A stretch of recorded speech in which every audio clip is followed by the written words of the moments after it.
Ever since the start of this channel, the paranormal has been an ongoing and interesting topic within our YouTube community. As some of you may know, Nate and I are from Massachusetts.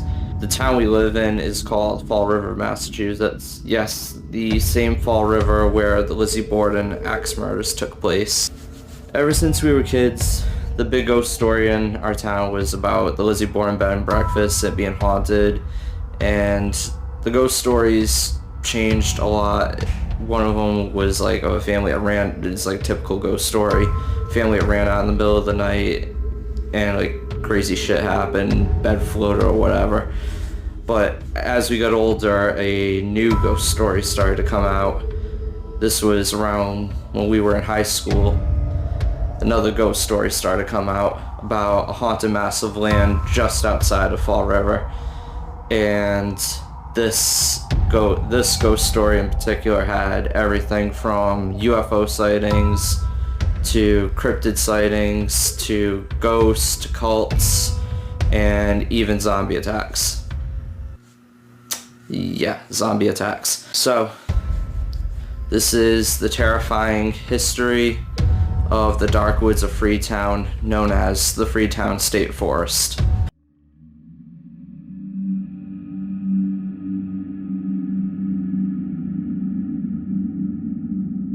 So if you guys do enjoy this video, please be sure to drop a like, share with your friends, and most importantly, please do subscribe. This is going to be a new alternate side of truth here, I think I would call it. This is more so, I mean, I'm sure Nate every here and there he'll drop in to do these with me, but for the most part it'll be me just talking to you guys about certain horror stories, real, maybe even fictitious, or even if there's like something big going on that's like trending with anything horror, we'll be covering it. The name of the book that I'm quoting from is Dark Woods by Christopher Balzano. If you guys have not read that, or if you're interested in checking it out, I will leave a link to the Amazon whatever page to go buy it. But if you guys are interested, definitely check it out. It is a very good read. Alright, let's get to it. To understand why the Freetown State Forest is so haunted in the way it is, we gotta first look back way before the English even got into this area, just because of how old this area even is. So back when the natives originally lived here and there was no settlements, nothing, a native tribe known as the Wampanoags, they settled in numerous areas around Massachusetts, Fall River, Freetown. Actually, let me reiterate Freetown for a few minutes. But it was more so like areas like around Fall River. Freetown, on the other hand, they would go to Freetown, but it was just for one season. They would go into Freetown and they would just use it for this one season. They wouldn't set up any settlements in Freetown, just go there, stay this one season, and then they would head back wherever they came from. So because some believe that they never settled in Freetown, that led to speculation and superstitions, and the biggest one is that they believed that, once again, this is all speculation, could be true, could not be true. Some believe the reason why the Wampanoags never stayed in Freetown was because they believed that the land was cursed and they could only stay this one particular season, and after that one season was up, they had to go back from wherever they came from, and then they could return back to Freetown when the season returned again. Once the English came to the United States, especially this area of Massachusetts, that is what many believe what sparked all the negativity within the Freetown State Forest. Nate and I have talked about this topic in many of our videos, especially our Wolf Island Road videos. If you guys haven't seen that, it'll be up here somewhere in a card. There was a war that broke out in this area way before the Revolutionary War even took place. It was a small war, but a very bloody, very atrocious war that took place in this region of Massachusetts. This war was called King Philip's War, and would go down as the most gruesomest war in the state's history. So I'm sure, as you guys might know from history, when the settlers came, there wasn't really a good relationship built between the natives and the settlers as time went on. So what ended up officially kicking off the start of King Philip's War was the natives raided a settlement over in Swansea, Massachusetts, which is a neighboring town right next to Fall River. Once they raided the Swansea settlement, that officially was the start to King Philip's War. The settlement in Swansea, they raided it completely. I believe there was quite a few deaths that happened there too, as well as them raiding all the supplies and burning it completely to the ground. After this raid took place, settlers would not only remember the name of the man responsible for this raid on Swansea, but they would also go on to fear this name, and this was the name of how the war even got its name, but I will call him by his actual native name. The man that was responsible for this rebellion in Massachusetts, his name was Metacomet, or as the English would go on to call him, King Philip. This war lasted a grand total of 18 months, and while it only lasted a short amount of time, which, I mean, I'm sure at the time wasn't too short, I'm sure it was extremely miserable, there was many atrocities that both, I would say both sides committed, with the natives raiding the settlements and innocent people getting affected, and with the English doing what they end up doing during King Philip's War, which we'll get to. One of the, I would call it atrocities. I was gonna say tragedy, but atrocity is the best way I could describe what happened. One of these atrocities that the English committed is referred to as the Great Swamp Massacre. This took place in December of 1675. It was English-led preemptive strike on the Narragansett tribe. They did this strike on the Narragansett tribe because they assumed that they were going to end up joining the rebellion.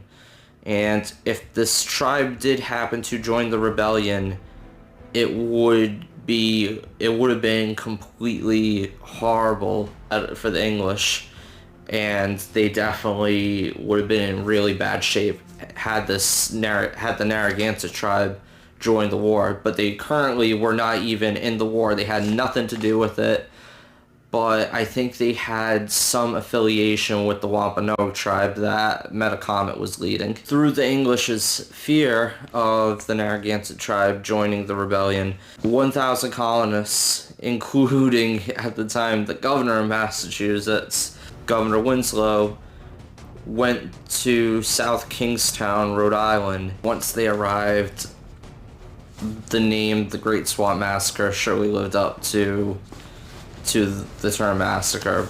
Over 600 natives, mostly women and children, were slaughtered, and unfortunately this was not the only atrocity to take place, especially with children. Many natives who were killed during King Philip's War were either children or non-combatants. At Turner Falls in Greenfield, Massachusetts, 4 innocent natives were apprehended by the English. So out of these 4, 2 were children, the other 2 were men, and they captured these four Native Americans, and they interrogated them to see if they had any information at all on the whereabouts of Metacomet and where he could possibly be. They gave them all the information they had, and once they gave them all they had, the English decided to do away with them by beheading them, and unfortunately that was also committed on the 2 children and they were also beheaded as well. Once the 18 months was up, the war finally ended. It did continue on a little bit after the 18 months, but it wasn't really anything big after Metacomet was captured.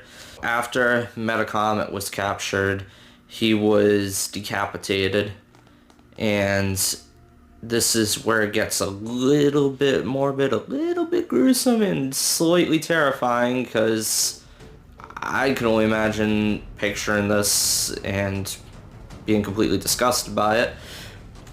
Metacomet's head was then sent to the Plymouth colony, and they had his head mounted at the gate of the Plymouth colony as a warning to any other natives who wanted to rebel against the English. This is where the part where I just said that the war continued on a little bit after Metacomet was killed. So Metacomet made sure that there was a contingency plan in place in the case that he was apprehended and he got killed. He appointed one of his right-hand men, whose name was Anawan, to continue the war after his death. He did continue the war a little bit, but it was very futile, to say the least. There wasn't a lot of natives that were even rebelling anymore, and after a while, Anawan ended up surrendering at what is now Anawan Rock, and he was also sent to Plymouth, and he was also executed. I'm not sure if it was a beheading, to say the least, but he was also executed in Plymouth, and with his death, that brought the official end to the King Philip's War. But with all that bloodshed and all that death in this area, many believe that once that war was over, the natives put a curse on the Freetown State Forest, making it what it is to this day, and all that negativity, I'm sure, did not do any good for the Freetown State Forest. When all was said and done, the colonists lost about 10% of their population, which is a decent amount of people to lose at that time. But however, though, the colonists did a lot more damage to the native population, with them taking about 40% of the population that was in this area at the time. There are many areas within the Freetown State Forest that are allegedly cursed/haunted. One of the areas within the forest you can't currently go to anymore because it is now falling apart and it is deemed to be too unsafe. But there was this old area called Old Joshua Rock, or as the locals would go on to call it, Profile Rock. And if any of you in this area know New Hampshire, there was a face that was up in one of the mountains, and this face would be known as the Old Man in the Mountain. Profile Rock was very similar to that, but it wasn't on a mountain. There's no mountains in this area. But it was very similar to the Old Man in the Mountain. Many believe that where the rock stood and the face it had at the time, it was eerily similar to a Native American chief that was in this area known by the name Massasoit. To only add to the eeriness of the rock not only resembling Massasoit, many report seeing Massasoit's spirit at Profile Rock as well. Much of the lore from the Freetown State Forest does come from Native American lore. So this is one of the interesting aspects of the Freetown State Forest. I'm sure you guys know where I'm going with this one. This is these little tiny elves. Well, people report seeing them as elves, but not the elves you would think of, not the ones that are up in the North Pole, or the badass kind that fight at Helm's Deep.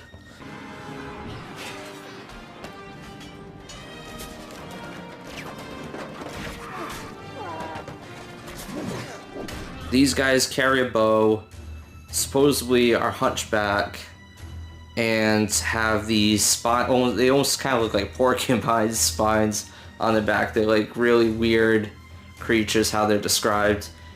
These are the legend of the Puckwudgies.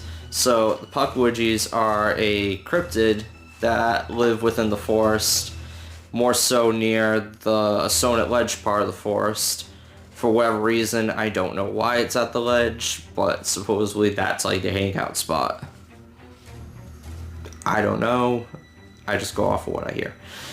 These guys, they're not really a threat to people per se, but they are mischievous, and they will try to play pranks on people.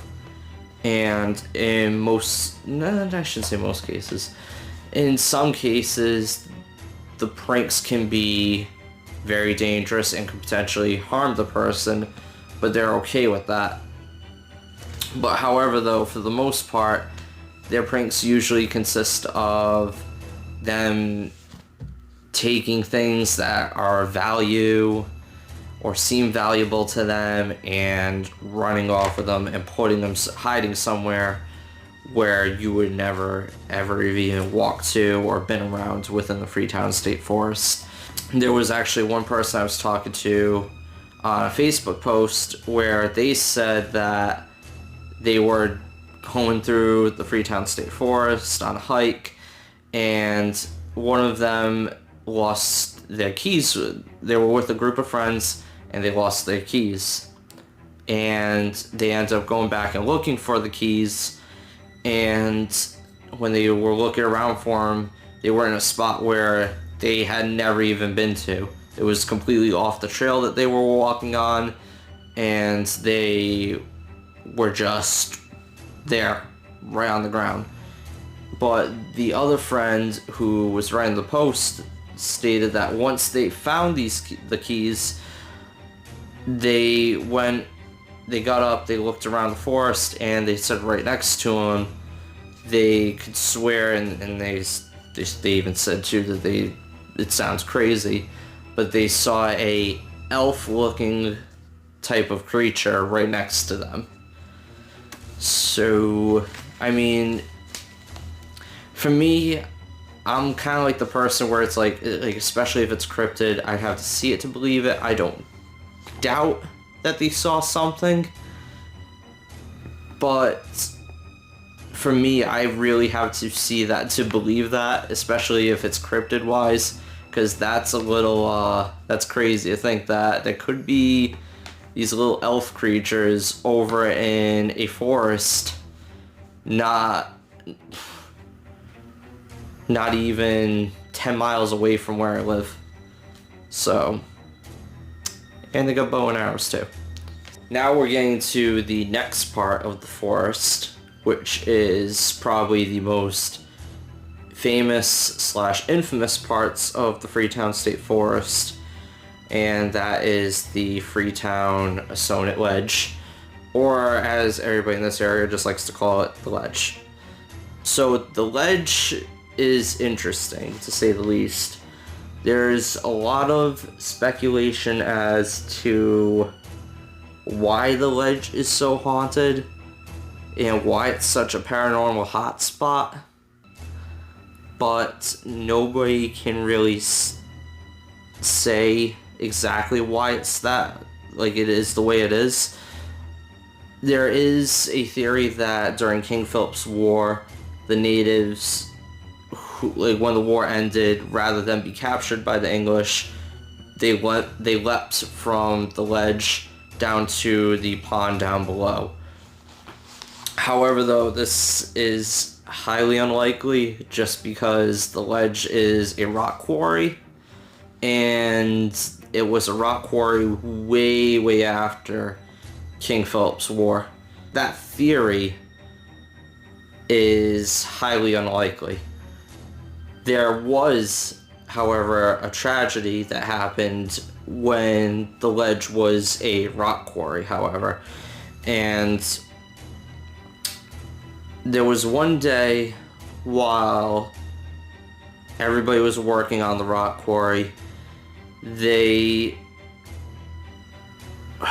blacksmiths who were there making the tools, I don't know exactly how they said it happened, but a stick of dynamite somehow ignited and it ended up blowing up the blacksmith at the workshop and killing quite a few people in the process.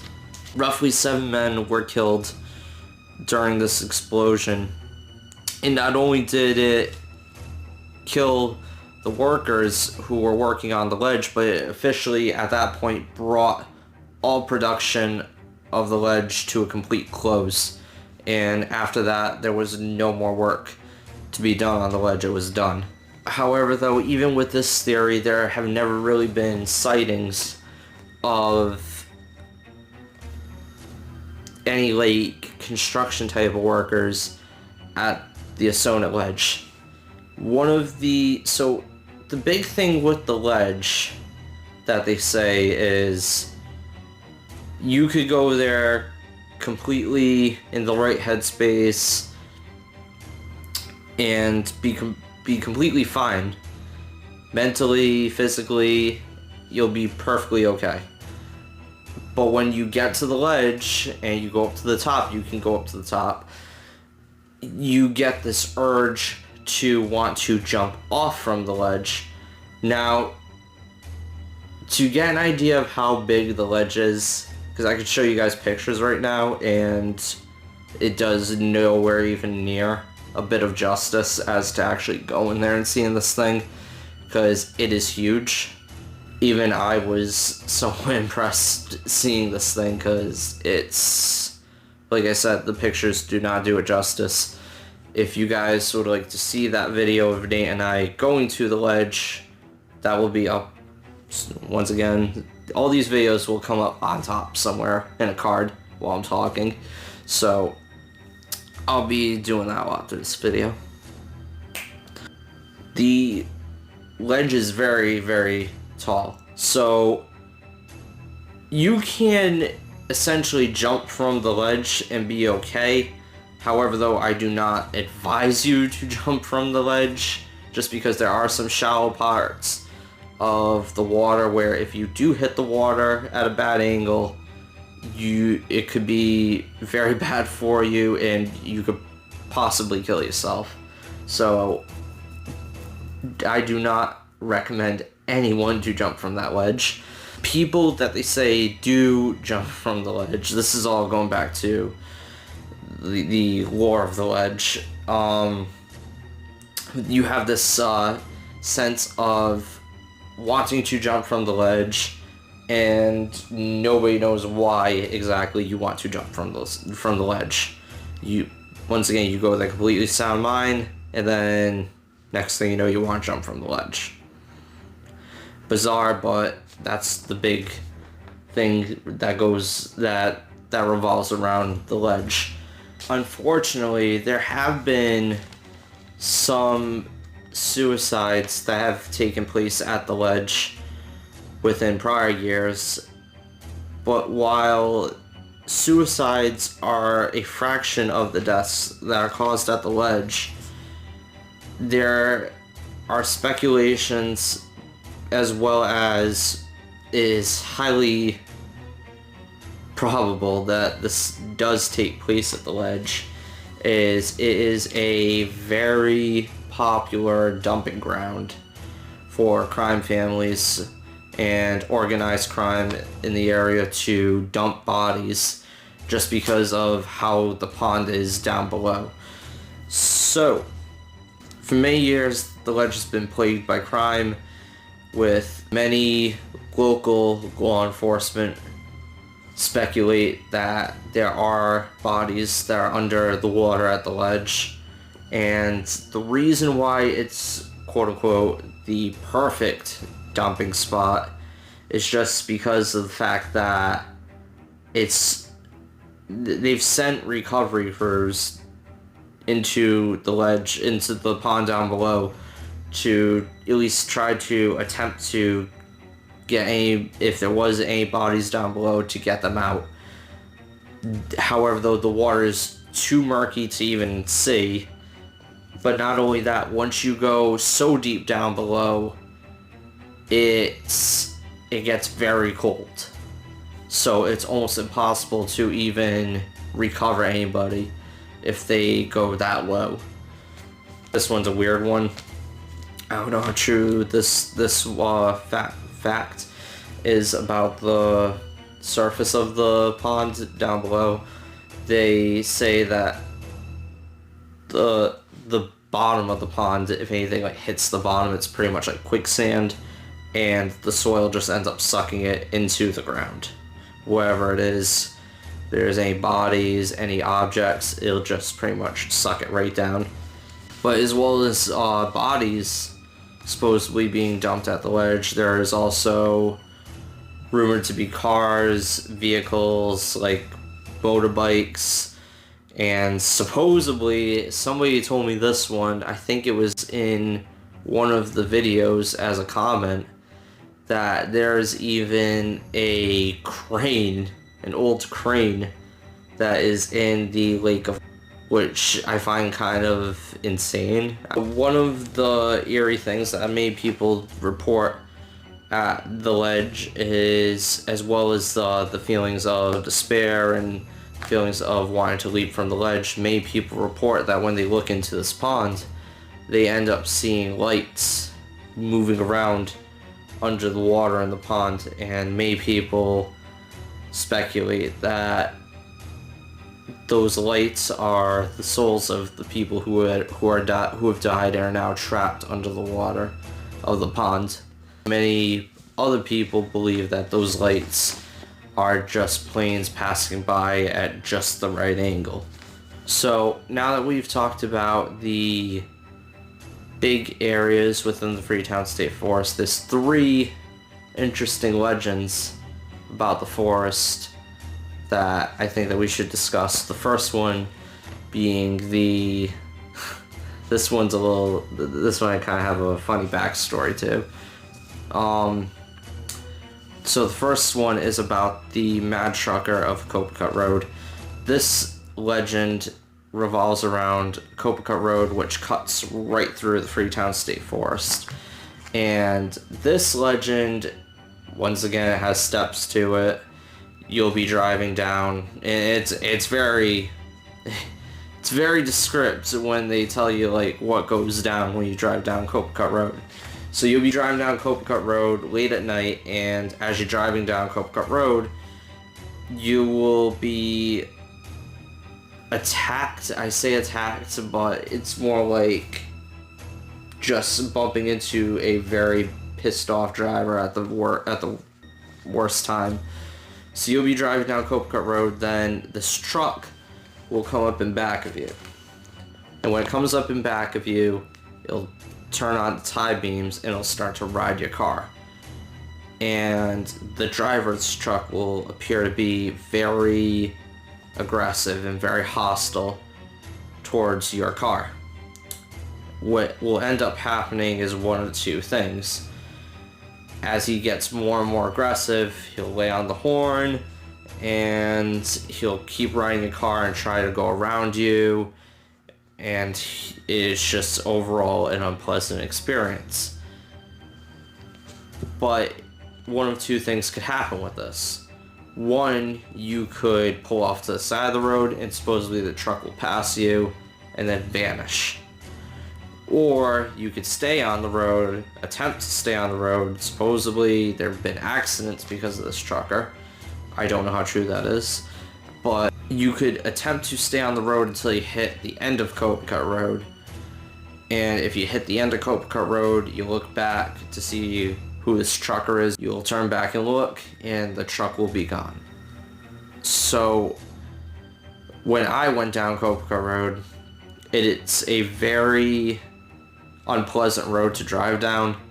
There's really no lights on it. At certain points, it's pitch black if you're going through at night, and the road is not the best shape to be driving on.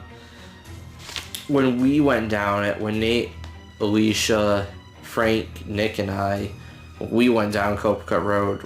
We didn't necessarily have any big experience on the road.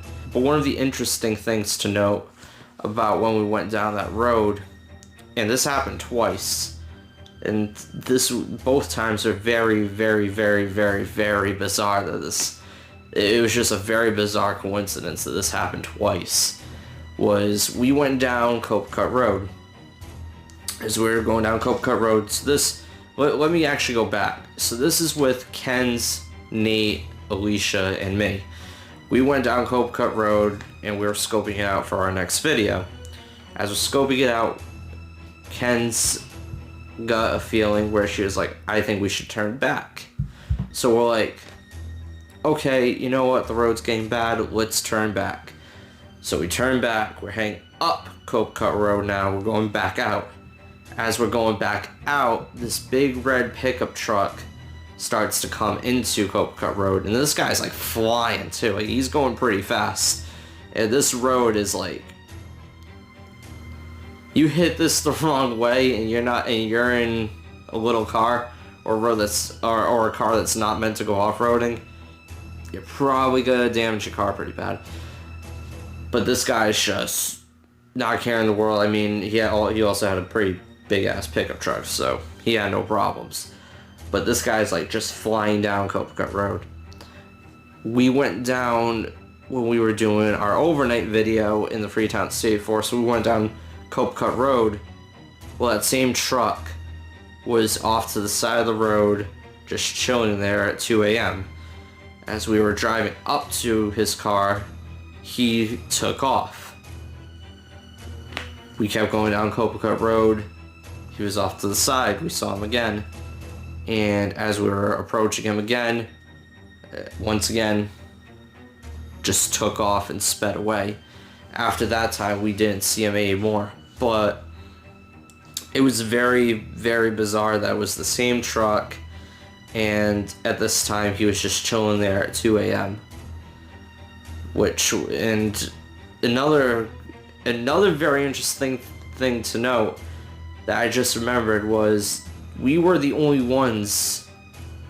I mean, I don't want to say we were the only ones in the forest that night, but that whole night that we were in that forest, we did not see one other car with us.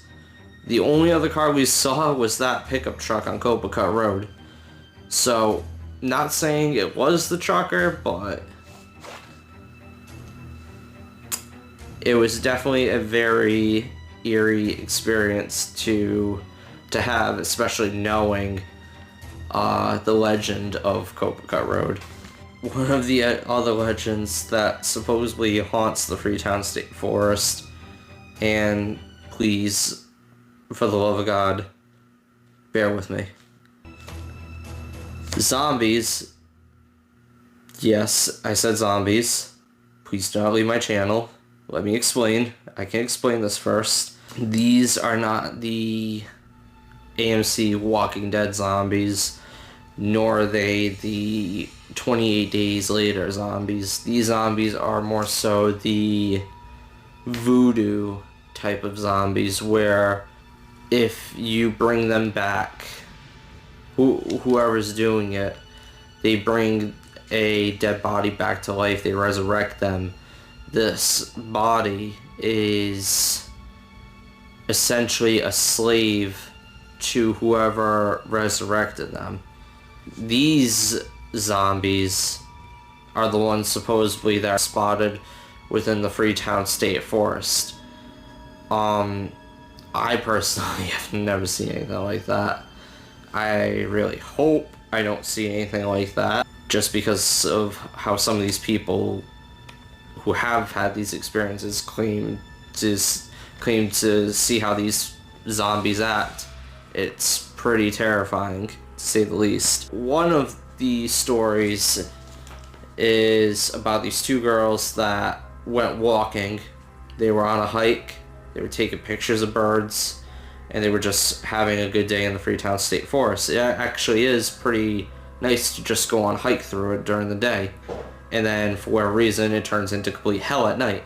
So these girls, they went on a hike through the Freetown State Forest, and they noticed it started getting dark, and with the forest, and I believe this is really any forest, it's really not just a Freetown State Forest exclusive, any forest, if you're in there, it starts to get dark very, very, very fast. Like, you will look up, the sky will still be pretty bright out, but you'll look down, it'll be really dark in the forest once the sun starts to set. So they saw that the sun was starting to set, so they decided to head back to their car. As they were heading back to their car, a man stumbled out of the woods right next to them. And this man was in very bizarre clothing, from how they recall it. They said this man was in early 1900s attire, and he had no shoes. Supposedly, I heard this from the internet, I don't know 100% how true it is, but supposedly an interesting thing to note is the fact that he had no shoes. Supposedly, when people are buried, they aren't usually buried with shoes on. They're more so either buried, I don't know if they put socks on them, or they just keep them barefoot. But from what I've heard, and I've looked it up online, and in most cases this is the case, dead bodies aren't usually buried with shoes on, they're buried barefoot. And this guy that they bumped into was barefoot and in early 1900s attire, and this was during the late 1970s, early 1980s that this happened. So they saw the man, they looked at him, he looked very dirty, they just did not want anything to do with him, so they tried to ignore him, they walked around him, and as they were walking around him, he started to follow them. So they gained a little bit of a faster pace and tried to distance themselves from this man. As they were distancing themselves from him, one of the girls looked back and she noticed that this man was getting closer to them. He was keeping up his pace and trying to get closer to them. Once they got close enough to the car, they decided to make a run for it and get to the car. So they run, they're full speed right to that car. This stranger started to run at them as well, with his mouth wide open and staring at the sky. And they said as he ran, he made no noise. No footsteps they could hear, no shuffling of the ground beneath him. It was like he was running and it was dead silent. So the girls fortunately got inside the car and they were able to take off. As they took off, the driver of the car reported saying that when she passed the man who was now within inches of her car, so he like really jetted when he saw the girls running. He was within inches of the car. The driver reported saying that she looked into the man's eyes and she said that they were big and brown. And while it looked like he was a normal person, there was something off about them. She said it was almost as if they were void. They were void of any emotion or life. So she still stays firm to this day that what she saw was 100% a zombie. Now, while that story is a little bit bizarre, there was actually a similar story that happened just a few years later. Both of these stories, however, though, they can be attributed to either a homeless person, sad to say, a drug addict on the street, because there was a very big drug problem going on around that area at the time, or it could have even been a mentally ill patient from a hospital that closed up around that time, presumably Taunton State Mental Hospital, which I'll be covering in a later video. But there's so many theories as to who these zombies could possibly be. This other story This one takes place in the early 1980s, and this group of friends, they were out late at night. They were driving, and they decided to go through the Freetown State Forest. They go through the forest, and as they're driving through the forest, they see this woman dressed in white just walking in the middle of the road. I would not have stopped, just because I've seen every horror movie, and I know better. They stopped, and they were concerned for this woman that, she was walking alone. She was in the dark, and they decided to help her. So the driver ends up calling over to this woman, and as he's calling over to her, she turns around, she looks at him, and she looked very confused. Once again, in old attire, and there was something off about this woman. She comes near the car now, and they're still trying to figure out who this woman is, why she's walking through the Freetown State Forest at night in the dark by herself, and if she's even okay.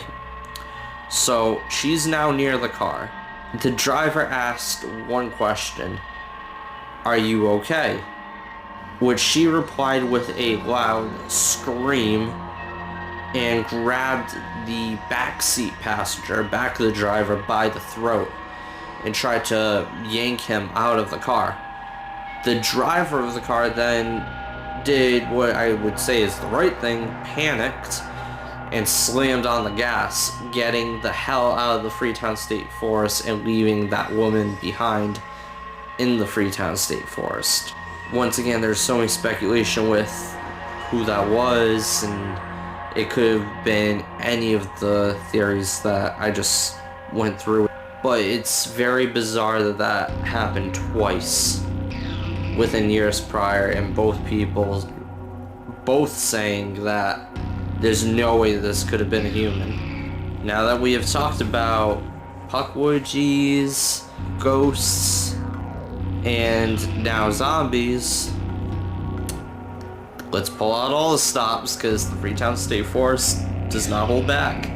There's supposedly even a witch. Well, the spirit of a witch that lives within the Freetown State Forest. So this legend I particularly am pretty fond of, and I kind of like how this legend falls, like how it's how it goes, because it's very interesting, and I don't know, I think it could be a possibility with the forest and being haunted, especially with this legend.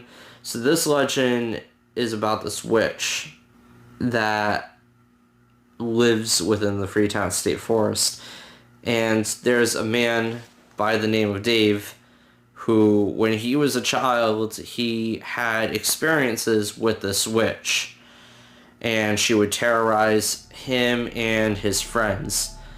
But however, though, at first it was only Dave's friends that were affected by this witch. It was all the same thing. They would have these dreams of seeing this witch, and it was pretty intense dreams too. Very vivid. They'd be able to recall everything, and it was usually a very unpleasant dream, almost like borderline nightmare. They would hear laughing, giggling coming from the woods, and it wasn't until a few years later, once Dave turned 10, he had his first nightmare of this witch. I should have stated this at first. There is a house that is known as the Witch's House, and located actually right in back of Profile Rock. There's a cranberry bog in back Profile Rock, and then past that cranberry bog is a few residential houses, and then this old bit of land that they call the Witch's House. I have not found this thing, and Nate, Alicia, and I, we looked far and wide for this house, and we could not find it. Anyway, back to what I was saying, Dave had this dream where he walked with an axe past Profile Rock, past the bog, and eventually led up to the witch's house. And it was still a house, everything was still there. It was very old time, like, once again, colonial era. He goes into this house and he sees this older woman with a Native American in bed. And for whatever reason, in his dream, he slaughtered the two with the axe. After that, all he remembers is waking up and just being able to recall the dream to every detail, even to this day. After that dream, he never really had anything big else happen to him, not until he became a teenager. Then that's when the things regarding the witch started to manifest outside the forest now. So now Dave is now a teenager at this time. He just got his license. So now he reacted the way any teenager would at that time when they just got their license. He wanted to go out driving and he wanted to pick up his friends and take them for a ride with him. So he gets his car, and he goes out for a drive. As he's leaving the driveway, he pulls onto the street and sees a black cat just chilling in the road. He honks the horn at the cat for the cat to get out of the street. Cat looks at him, pretty much ignores him. So he decided he was going to be careful and just go around the cat. Does exactly that, passes the cat. It wasn't until he looked in his rearview mirror that this was no ordinary cat. And while this might sound funny at first when I say this, just really think about how you would have reacted if you would have saw this. Because I would personally have to pull the car off the side of the road, park it, and then seriously sit there and think about what the hell I just saw. He looks back in his rear view mirror and sees this black cat now get up on its two hind legs and walk like a human being back into the Freetown State Forest. And after this one time of seeing this cat, he saw this cat only one other time. And it was when him and a few of his friends went to the witch's house, and the cat was waiting for them right at the entrance of the witch's house. That's very descriptive, and that's something where if you were to come out and say that, a lot of people, I'm sure, would make fun of you. So the fact that Dave came out and said that, hey, no, this seriously happened, I think I have to take Dave's word on this actually happening. It's not like you would just come out and say that, oh, hey, I just saw a cat get up and walk into the forest. This is different. And I could think that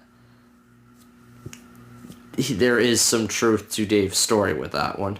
Before we get to the number one thing that made the forest so ominous and given it its reputation that it has to this day, there's one actually very interesting topic I really want to touch base on right before we get to that next topic. There is allegedly UFO sightings within the Freetown State Forest. In this one, I'm sure you guys are going to say, like, oh, okay, what local saw this one? What if I was to tell you it was the United States president? So back during his time during being president, President Ronald Reagan was flying over the Massachusetts area, roughly around this area, and they were passing the Freetown State Forest. And as they were passing the Freetown State Forest, he looked down and he ended up seeing these lights just hovering right above the forest. And it's documented too that President Reagan, as he was flying over, reported seeing these strange lights just hovering above the forest. Other than that, there really haven't been too many other sightings in the Freetown State Forest.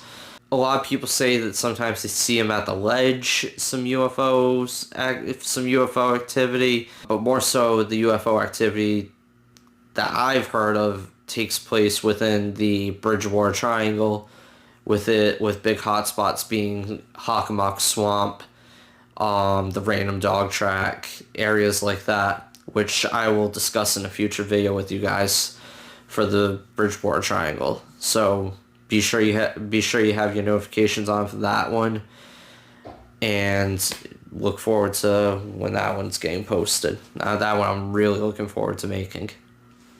So now on to the big reason why the forest gets the reputation that it gets, with it being so dark and an evil place to be in. A lot of this revolves around Satanism. And while Satanism, so like any religion, there's good and there's bad. You could be a Christian. There's good people who take Christianity and they do good with it, and there's bad people who take Christianity and they use it in a negative way. But like any religion though, you have your good and you have your bad. Satanism, there is the theoretical side of Satanism known as Levian Satanism, where they look at Satan as more of a metaphor and an ideology, and more so a way of life than actually looking at him as a being. And they're more so, they're very harmless at best, and they really don't do any like the typical like Satanist things you see in horror movies, such as like sacrificing anything. More so just keep to themselves and they go by their own way of life. However, there is the other side of Satanism that does do what horror movies portray them to do, and this is the form of Satanism where they look at Satan as an actual being and worship him, and will even go as far as to kill in the name of Satan. Unfortunately, the Freetown State Forest is no stranger to that form of worship. And unfortunately, Fall River also has its bad share of that happening. So back during I won't get too into depth with this one, but back during the late 1970s into the early 80s, there was a cult that sprung up in Fall River, and it's been coming up. I've seen on YouTube popping up now. I don't know why it's gaining so much traction as it is now, but they were known as the Fall River Satanic Cult. And I won't get too much into depth with this, but they were a small cult from Fall River, and they conducted a lot of their rituals and gatherings within the Freetown State Forest. They were, fortunately, the leader and the right-hand man, they were brought to justice, and now they're currently serving their time in prison for the murders that they committed. I will be doing a whole separate video for that one, just because I really don't want to give you guys the watered down version of that. It's a very interesting topic, to say the least, so that will more than likely be the next video that I'm working on after this one. So be sure to have your notifications on for that. Unfortunately, the Fall River cult was not the only cult to operate in the Freetown State Forest. From the early 70s to the late 90s, I would say, Satanism has always been a problem that has plagued the forest, and there was a officer from the Freetown Police Department who can even account for a lot of the satanic activity that would happen within the forest. This officer's name is Alan Alves. He currently does not work for the Freetown Police Department anymore. He retired from the force back, I believe, in 1996. When he was on the force, he uncovered a lot of disturbing, a lot of very gruesome, to say the least, satanic rituals a lot of satanic findings, paraphernalia, discovered a lot within the Freetown State Forest. And it almost seemed as if that was the hot spot for the satanic worship activity. In Allen's time of being with the Freetown Police Department, he investigated roughly up to 18 murders, most being within the Freetown State Forest. Initially it was graffiti and small animal bones popping up, but then as the activity went on, it evolved and it became much more than just graffiti, animal bones. More animal bones started to appear. Then there was one night where Allen was on patrol through the woods and he noticed a gathering of people in the woods. He called it in, and initially it was brushed off as, this was like in like the 70s too, the late 70s, so it was brushed off as it could have just been a hippie group, a remaining hippie group that was just partying in the woods, and they're just pretty much, they told him to just mind his own business. They're not causing any harm, they're keeping to themselves, just ignore them and let them be. And then more stuff started to happen after that. It was almost after that sighting of that group, it was almost as if the cults evolved and became more sophisticated and complex with their activity. Now, rather than graffiti and animal bones, there was still graffiti and animal bones, but now there was upside down crosses that were being hung from the trees in the forest, and even voodoo dolls that were being nailed to trees in the forest, just randomly scattered all throughout the forest. These cults were very similar to the Fall River cult. The Fall River cult was run by a pimp and led his followers, who were prostitutes, with the idea that he would sacrifice them to Satan if they did not follow his command. So this was a form of Satanism where they were using Satan as like a catalyst of fear and a device to be powerful and to have an upper hand on the people that they were working with, to make sure they never stepped out of line. And a lot of these other cults that came into the Freetown State Forest and did these satanic activities, they supposedly were very similar to that of the Fall River cults in behavior and how they went about conducting their worship in the forest. Time goes on now, more animal bones are still scattering around the forest. That could be anything really with the animal bones. It's a forest. There are coyotes that live in the forest, so it could just be wildlife taking its toll and just doing what nature does. But then now children's clothes started randomly appearing in the forest. It wasn't until 1988 when a hunter stumbled up upon a hidden bunker in the forest. I'm not too sure what this bunker was used for. It doesn't really say in the book what this bunker was used for.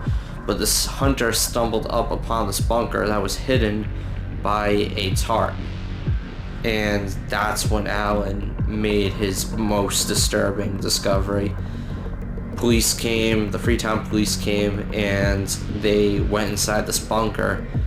And what can only be described as straight out of a horror movie was unveiled to Allen. Inside was satanic paraphernalia, posters, books, pictures, very gruesome, demonic pictures were found. There was children's clothes scattered all along the floor of this bunker. There were dolls that they found. The eyes were either burned out of the dolls' heads or gouged out. And they ended up finding this small wooden children's chair just tucked away in the corner. Literally the perfect height for a child to sit on. As well as finding all this, they also found satanic ritual weapons, as well as more hidden satanic paraphernalia within this bunker. Even though this bunker was discovered, it still cannot be pointed to a specific person or group. So there was really no arrests that could even be made. It was almost as if these cults were impossible to even apprehend anybody without having to infiltrate the cults specifically to have an undercover cop infiltrate this cult. But usually that would never ever happen, because there's, how Alan Alves described it, there's such bizarre initiations you have to do to become even a member of this cult or any of these cults that came out during this time. And it was usually ingesting blood, urine, or even semen, which is just straight up fucking disgusting. While all this is going on, Alan is, how he refers to these cults is, it's almost like as if they are roaches. You find one cult and there's bound to be like multiple more. They're all operating in the force. So he believes that there's not just one, not two, but there's like multiple cults that are in this forest, and they're all doing the same exact thing. But there was never any sign that there was human sacrifices. It was pretty clear that they were sacrificing animals, but there was never any clear evidence that humans were being sacrificed. Yeah, they found children's clothes. There was nothing really that they could pin to a specific crime such as that. They could maybe get them on animal abuse charges, but even then, if they could pin anything on animal abuse, there was no way to pin them on, because these initiations and everything, and there were so many cults that were operating in the forest, it was almost like impossible. It was like trying to find a needle in a haystack with some of these cults. This is years later. In 1996, Alan ended up retiring from the Freetown Police Department. He is now recognized as a very big occult detective, especially with all the time that he spent with the Freetown Police Department and with the history he has built in the occult investigations.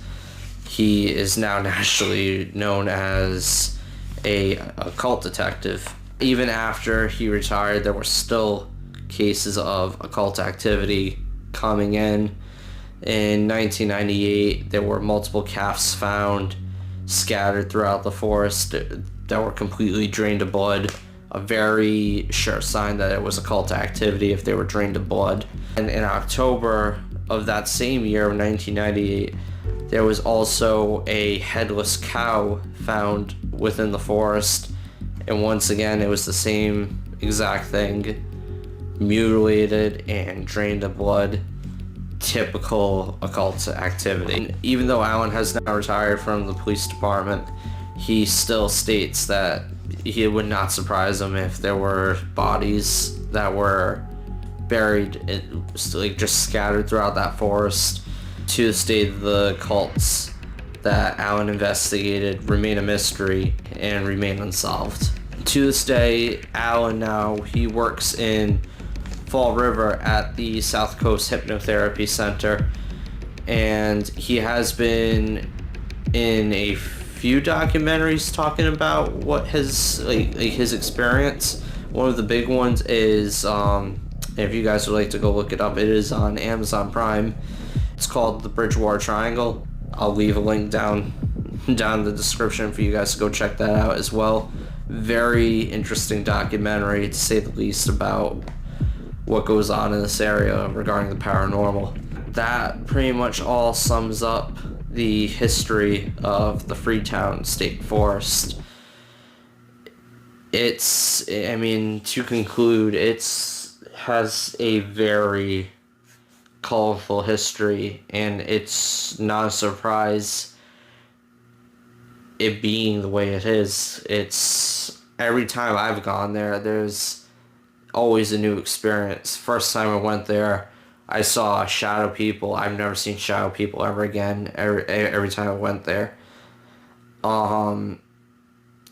Nate, Alicia, and I, we went there one time and we saw people throwing these bags of fire into the pond, which we then found out was our drinking water, of all things. Throwing these garbage bags, don't even know what the hell's in them, on fire into the drinking supply water on a Wednesday at 1 in the morning, of all times, too, which was another thing very, very bizarre. Every time I've gone, there's always been weird experiences, and it's very ominous, to say the least, with that forest. But to conclude, the only way you guys are going to know about that forest, if you don't want to take my word, is you're just going to have to go there yourself and find out on your own. Best advice I can give you at that point, if you're that daring and that brave to go on your own, just be safe and go with a group. With that, thank you for watching. I hope you guys enjoyed this video. Good night.